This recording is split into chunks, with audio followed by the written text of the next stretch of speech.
Imagine going home after a long and tiring day. When you walk in, you get slapped with an exquisite aroma of your favorite food. You could sense your salivary glands salivating, and you could hear your stomach rumble. Your brain stops functioning, and your ears get occluded. You block out the entire world, and like a robot, you get ready to eat. You sit down and get jittery as your food is being plated. Your hand starts to shake, and you feel like you're about to faint.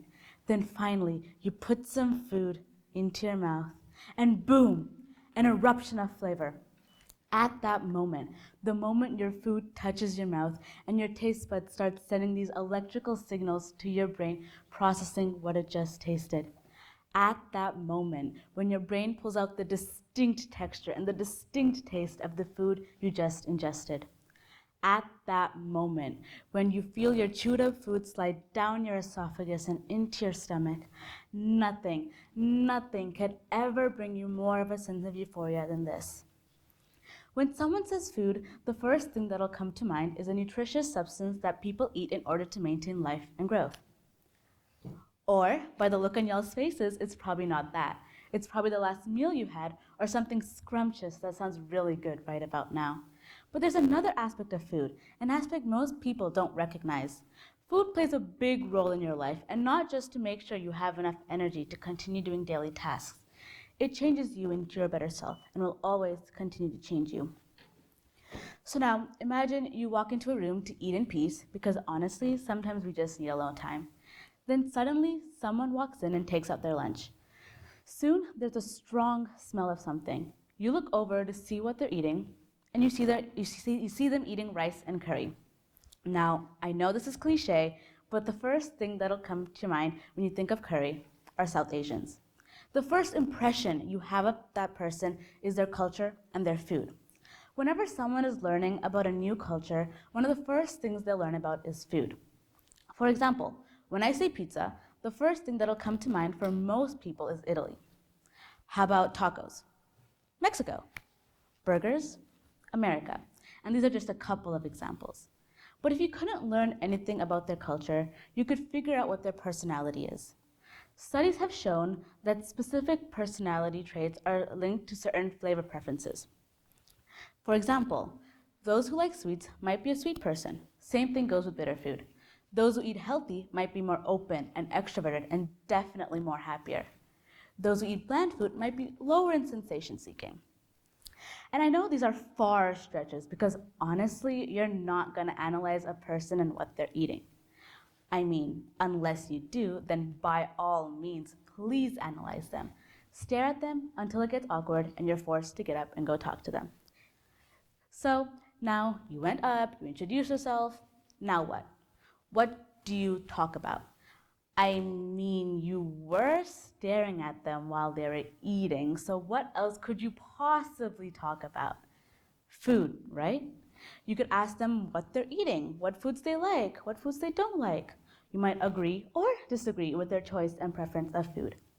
But either way, you're initiating and driving a conversation. You're having a conversation with a complete stranger about nothing but food. Keep in mind, you came to eat in peace.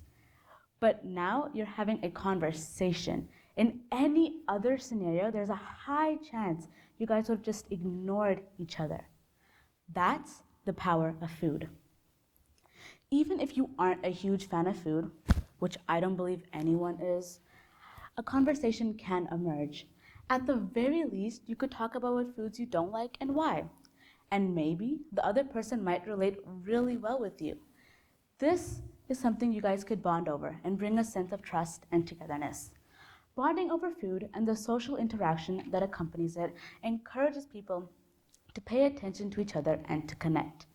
Studies have shown that food helps develop trust, since it suggests that both people are willing to bring the same things inside their body. Even if you don't bond over eating, you could bond over any type of food. For example, cooking with your mom. But food has a lot of benefits when it comes to other people, but there are also tremendous advantages with food when it comes to yourself. You've probably heard the saying, you are what you eat, at least once in your life. This is because food plays a big role in your life. Food Food helps with your physical and mental well-being, but there are barriers to this physical and mental well-being, and a big one is eating disorders. Around 70 million people worldwide live with eating disorders such as anorexia nervosa, bulimia nervosa, and binge eating disorders. Though a lot of these people are deeply affected by social standards and look at food as their enemy. They'll have a bad relationship with food and in turn have a poor relationship with themselves. They'll look in the mirror and loathe who they see in their reflection. Eating disorders are a cycle of having an inferior relationship with yourselves and a defective relationship with food. These people need help to break this barrier. A way to break this barrier is to eat what makes you happy, that too in moderate amounts. If you start to enjoy what you're eating, you are taking care of yourself better. Now, look, I love chocolate, but that is not a food you could eat every single day. Honestly, I wish it was. But, but it is important to have a little bit once in a while. Treating yourself with foods that make you happy is taking care of yourself better. But taking care of yourself isn't only with your guilty pleasure foods. It's also with foods that'll actually make you happier and healthier. Eating cleaner helps with your mental and physical well-being.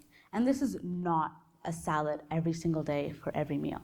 Instead, it's a balanced diet of veggies, proteins, carbs, etc., etc. Eating cleaner has a lot of benefits with your physical well-being, and the results are seen in your physical appearance, such as a clearer skin or a fitter body, as well as making you mentally more stronger. Food may not seem like a big part of your life other than helping us live, but food plays a tremendous role. It is crucial for you to recognize that food helps us grow and become the better version of ourselves. Now, I want to end this with a quote my mom told me when I was younger, and it has always been my mantra. We don't eat food to live. We live to eat food.